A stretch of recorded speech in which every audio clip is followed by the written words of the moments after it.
السلام علیکم جی.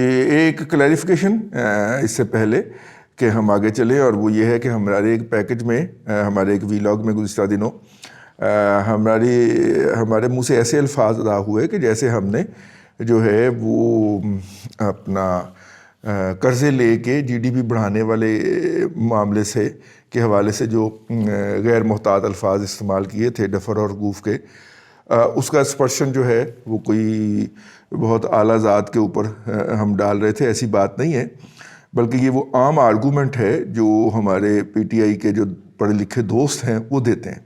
تو ہم نے ان کے حوالے سے بات کی تھی.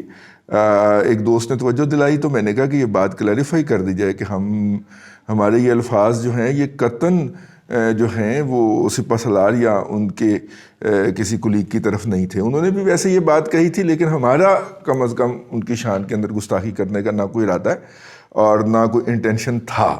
اس لیے یہ میں نے کہا کہ یہ کلیریفائی کر دیا جائے. اب آتے ہیں جی ایک اہم ایشو کی طرف، اور وہ ایشو ہے مون سائٹنگ کا، یعنی کہ رویت ہلال کا، جس کو ہم رویت ہلال کہتے ہیں. آپ پنجابی میں اس کو یا اردو میں اس کو چاند دیکھنا بھی کہتے ہیں. یہ جو ایشو پیدا ہوا عید کے موقع کے اوپر، اور اس ایشو کے نتیجے کے اندر جو ہے وہ قوم کچھ دیر کے لیے ہیجان میں مبتلا رہی، اور پھر عید ہو گئی. اور پھر کچھ لوگوں کا خیال ہے کہ عید تو اس دن بنتی نہیں تھی، عید تو جمعے کے دن بنتی تھی. اور چونکہ پرائم منسٹر صاحب اور ان کی جو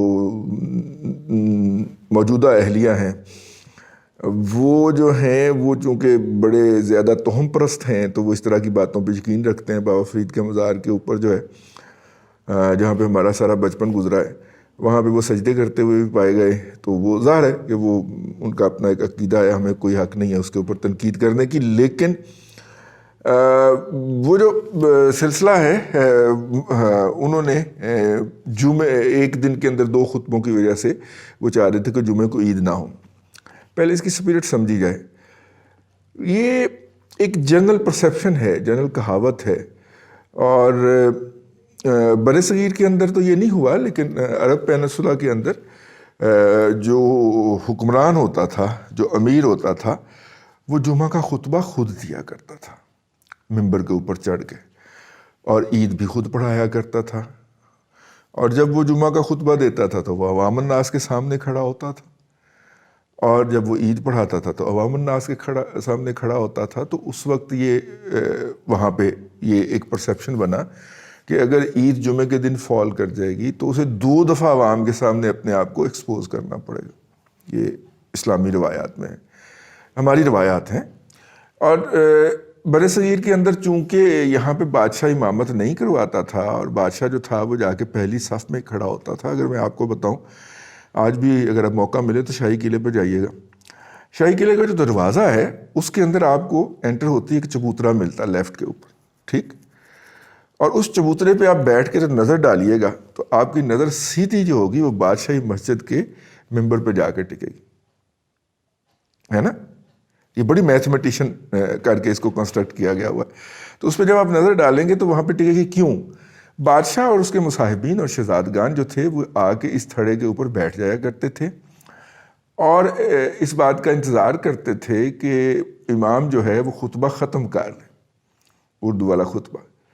اور جیسے ہی امام جو تھا وہ ممبر کے اوپر خطبہ ختم کر کے اترتا اور پھر امامت کے لیے یا خطبے کے لیے عربی خطبے کے لیے دوبارہ چڑھتا، تو یہ لوگ جو تھے اس چبوترے سے اتر کے چلنا شروع کرتے تھے. تو اور یہ سائیڈوں کے اوپر جو برآمدے بنے ہوئے ہیں، ادھر سے چلتے چلتے بادشاہ سلامت جو تھے وہ پہلی صف میں پہنچ جاتے، اور وہاں پہ جا کے وہ بادشاہ کے امام کی امامت کے اندر نماز ادا کرتے. تو اس کا مطلب ہے کہ بادشاہ نے بھی اپنے آپ کو ایکسپوز کرنا ہوتا تھا.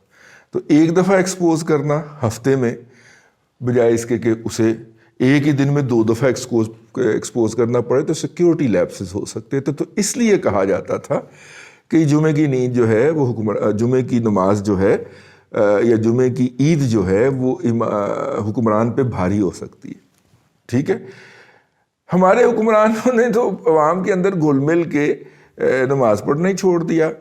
90 کی دہائی کے اندر ہم نے دیکھا کہ نواز شریف صاحب اگر کبھی ہوتے تو وہ ماڈل ٹاؤن میں ابا جی کے ساتھ نماز پڑھ لیتے، ماڈل ٹاؤن مسجد میں. اب تو انہوں نے بھی وہ اسٹیٹ بنا لی ہوئی ہے تو وہاں پہ پڑھتے ہیں، جاتی عمرہ میں پڑھ لیتے ہیں، تھے جب سیکنڈ مطلب اب کی بات جو ہے. Same is the case with other ruler. اور عمران خان صاحب نے تو ایسا تکلف پالا ہی نہیں ہے نا، تو لہٰذا یہ جمعے کے خطبے والا جو ہے نا یہ ہمیں نہ دیا جائے. یہ اس کا ایک ہسٹوریکل یا معاشرتی پہلو ہے، اس کا ریلیجن سے یا کسی روایت سے یا کسی اس سے کوئی تعلق نہیں ہے. اور یہ بات ویسے ہی فریولس اور بے بنیاد ہو چکی ہے اس وقت تک. ایک تو اس کا یہ پہلو. دوسرا پہلو اس کا مذہبی پہلو ہے، اور آپ اسے فرقہ وارانہ پہلو بھی کہہ سکتے ہیں. اور وہ یہ ہے کہ برِ صغیر میں مسلمان کبھی بھی 1400 سال کے اندر جس بھی ریاست کے اندر انہوں نے حکومت کی ہے وہاں پہ وہ اکثریت پہ نہیں رہے. تو اکثریت میں نہیں رہے تو وہ اپنے شعبوں کے بیسٹ آف دا بیسٹ ہوتے تھے. تو مسلمان چونکہ بیسٹ آف دا بیسٹ ہوتے تھے تو وہ سوسائٹی کے اندر ڈومینیٹ کر جاتے تھے. آپ کو best of the best philosopher نظر آتے ہیں، آپ کو سائنسدان نظر آتے ہیں، آپ کو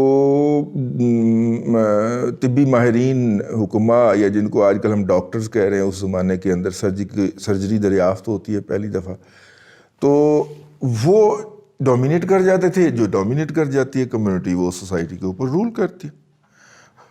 اب جب جمہوریت آئی اور ایک بندہ ایک ووٹ کا پرنسپل آیا تو مسلمانوں نے دیکھا کہ یہاں پہ تو ہماری دال نہیں گلے گی، تو وہ ایک الگ موضوع ہے کہ وہ پھر پاکستان بنا کے ذرا سائڈ پہ ہو گئے. ادروائز جو تھا وہ تو یہی تھا، ایک اصول یہ بھی تھا. اچھا چلیں، جب مسلمان اقلیت میں تھے تو اقلیت نے اپنے آپ کو اکٹھا ثابت کرنا ہوتا ہے کہ ہمارے اندر بڑی اتحاد ہے، یونٹی ہے. تو اس لیے وہ مسلمانوں کی اس وقت کی مجبوری تھی کہ وہ ایک دن ایگری ہو کے نماز ادا کریں. تو یہ ایک دن نماز عید، ایک دن کے عید کا ایک دن مقرر ہونے کی ہماری کمپلشن وہ تھی. جب سے ہم پاکستان میں حاضر ہوئے ہیں یا پاکستان میں آئے ہیں یا ہمارے آباء و اجداد پاکستان میں تشریف لائے تو یہ ایک مسلم میجورٹی کنٹری تھا. شاید 1400 سال کے اندر یہ پہلا یا دوسرا موقع تھا کہ ہم ایک میجورٹی مسلم سٹیٹ کے اندر آئے. اب یہاں سے ہمیں اس اقلیتی رویے میں سے نکل آنا چاہیے تھا کہ یہ بہت بڑی یکجہتی ہوتی ہے، جی ایک دن نماز ہونی چاہیے. نہیں ہے یہ ایسی کوئی بات، ایسی کوئی یکجہتی کا مسئلہ نہیں ہے. ایک علاقے کے لوگوں نے عید کا چاند دیکھ لیا ہے تو وہ اس علاقے میں عید ادا کر لے، اس میں کون سی بڑی بات ہے. سرکار جو ہے وہ ان 3 4 5 دنوں کے لیے چھٹیاں دے دے تاکہ سارے لوگ جو ہیں وہ اپنے اپنے عقیدے کے مطابق عید منا لیں. لیکن ہم جو ہیں وہ باقاعدہ ڈنڈا لے کے سوار ہو جاتے ہیں کہ نہیں سارے لوگ ایک دن عید کریں. یہ کہیں پہ بھی کوئی ہماری روایات کے اندر یا اسلامی احکامات کے اندر نہیں ہے کہ پوری ریاست کے اندر ایک دن عید ہوگی. اچھا ایک دن عید ہو بھی نہیں سکتی کیونکہ پاکستان جو ہے وہ ایک لمبی پٹی کے طور پہ اگر آپ اس کو دیکھیں اور اس کا ایک سرا جو ہے وہ سینٹرل ایشین ریپبلک کے ساتھ، یعنی اگر آپ چترال پہ کھڑے ہوں تو وخان کی پٹی سے تو سامنے آپ کے نظر آتا ہے تاجکستان، اور اگر آپ جو ہے اپنے رائٹ کے اوپر نظر ڈالیں تو آپ کو کاشغر کے ساتھ جا کے آپ کی سرحد ملتی ہے. ٹھیک ہے، گلگت بلتستان ہمارا حصہ ہے نا، تو وہاں کی سرحد ملتی ہے. اور ادھر اگر آپ آ جائیں تو اورماڑا، پسنی، گوادر اور جیوانی کے اوپر کھڑے ہو جائیں آپ کو سامنے دبئی کی بتیاں نظر آتی ہیں، اور ادھر پرشین گلف، اور ادھر تو یعنی آپ دیکھیں ورائٹی دیکھیں نا، ویریشن دیکھیں کتنی زیادہ خوفناک. اس ویریشن میں کسی ایک جگہ پہ چاند نظر آ سکتا ہے اور ضرور آ سکتا ہے. اب اس پہ آ جاتے ہیں کہ جو انہوں نے بات کہی تھی جناب فواد چودھری صاحب نے. اچھا فواد چودھری صاحب نے جو بات کہی تھی کہ چاند کی عمر جو ہے وہ 12 گھنٹے، تو اس لیے نظر آنے کے امکانات کم ہیں.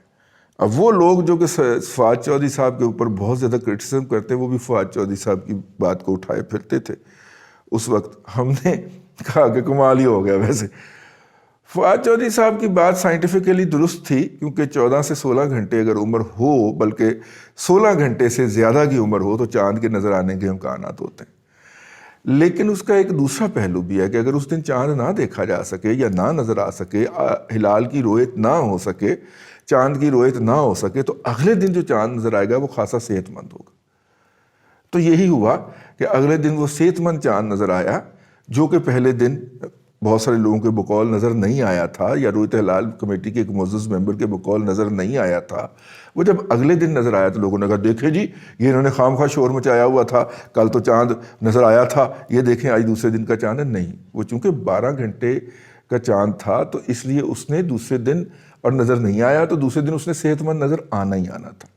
یہ ویریشن بہت ہے، جغرافیکل ویریشن، ٹھیک، یہ اس کا ایک پہلو ہے سائنٹیفک کہ اس نے نظر آنا ہی آنا تھا اور اتنا ہی صحت مند نظر آنا تھا۔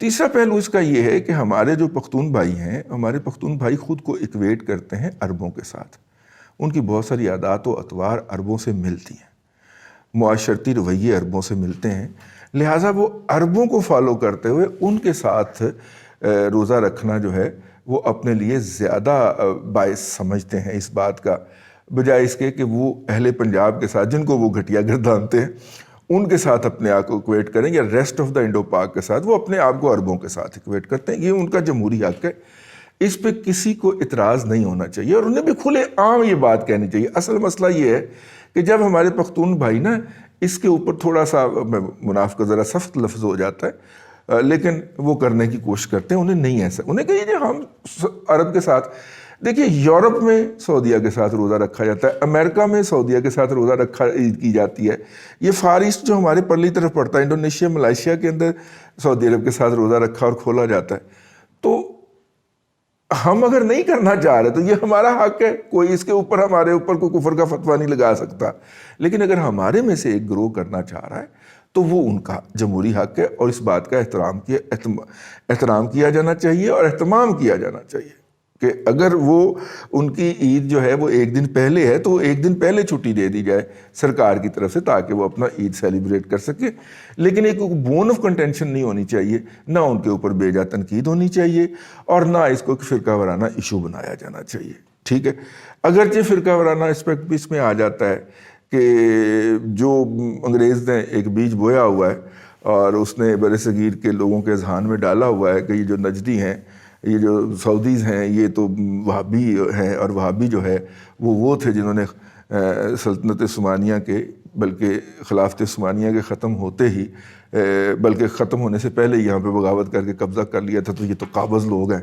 یہ بڑی محنت سے انگریز نے ڈالا ہوا ہے، اور وہابی کی ایک ٹرم ایجاد ہوئی تھی، ہر وہ بندہ جو برٹش امپیریلزم کو بر صغیر کے اندر چیلنج کرتا تھا اس کی بیک کرنے کے لیے یہ جو بال کاٹ کے 10 روپے لینے والے پیر ہیں نا، یہ استعمال ہوئے تھے ان حریت پسندوں کی، ان آزادی پسندوں کی، ان جہادیوں کی بیک کنی کے لیے یہ استعمال ہوئے تھے، ٹھیک ہے۔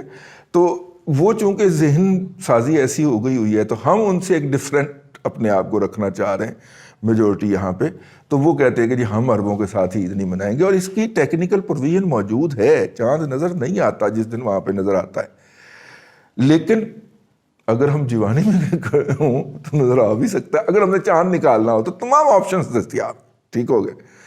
تو اس لیے اس کو اس حوالے سے اس کے اوپر تنقید جو ہے وہ زیادتی والی بات ہے، ہمیں ان کے جذبات کا احترام کرنا چاہیے، اور وہ اگر کہہ رہے ہیں کہ ہمیں چاند نظر آ گیا اور 28 روزوں کے بعد ہی نظر آ گیا تو انہیں 2 روزے کھا لینے دیں، ان کا عذاب ان کی جان کے اوپر ہوگا، ان کے خلاف مقدمے کیوں کر رہے ہیں آپ، ٹھیک ہے۔ اس لیے یہ ناجائز ہے، اس کے خلاف باقاعدہ آواز اٹھنی چاہیے، کوئی ایک دن عید کی کمپلشن نہیں ہے کسی کے اوپر۔ ایک آخری بات اور وہ یہ ہے کہ یہ جو پورا سلسلہ ہے اور یہ جو کچھ ہوا ہے یہ نہیں ہونا چاہیے تھا، لیکن ہو گیا ہے، تو بہرحال آئندہ کے لیے اس کو ایک مثال بنایا جائے، چونکہ شور بہت اٹھا تھا، سیاسی بھی اس کا پہلو نظر آیا تھا نا کہ حکومت کی نالائکی کو ایک دفعہ پھر ایکسپوز کیا جائے، اور یار اگر آپ نے چاند نکالنا تھا تو عبدالخبیر آزاد کو بر وقت بتا دیتے، وہ شام کو افطاری کے بعد اناؤنس کر دیتا، یہ آپ نے کیا چول ماری ہے، ٹھیک ہے۔ اور پھر جو ہے وہ جو ہے جنرل سائنس جو تھے، سائنس اور آرٹس دونوں میں پھڈا پڑ گیا، تو پھر جنرل سائنس نے آ کے چاند نکالا، تو یہ نہیں ہونا چاہیے تھا، اس سے بدگمانیاں پیدا ہوتی ہیں، دلوں میں کدورتیں پیدا ہوتی ہیں۔ اور ان لوگوں کو بھی مبارک جنہوں نے خیبر پختونخوا میں مفتی پوپلزئی صاحب سے بھی ایک قدم آگے جا کے ایک دن 28 روزوں پہ رمضان کھول دیا، اور ان لوگوں کو بھی مبارک کہ جنہوں نے جو ہے وہ اس دن رمضان کا روزہ جمعرات کو جو ہے وہ عید منائی۔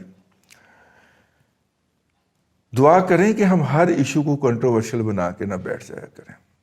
اللہ آپ کو آسانیاں عطا کرے اور آسانیاں خلق خدا میں تقسیم کرنے کی توفیق عطا کرے۔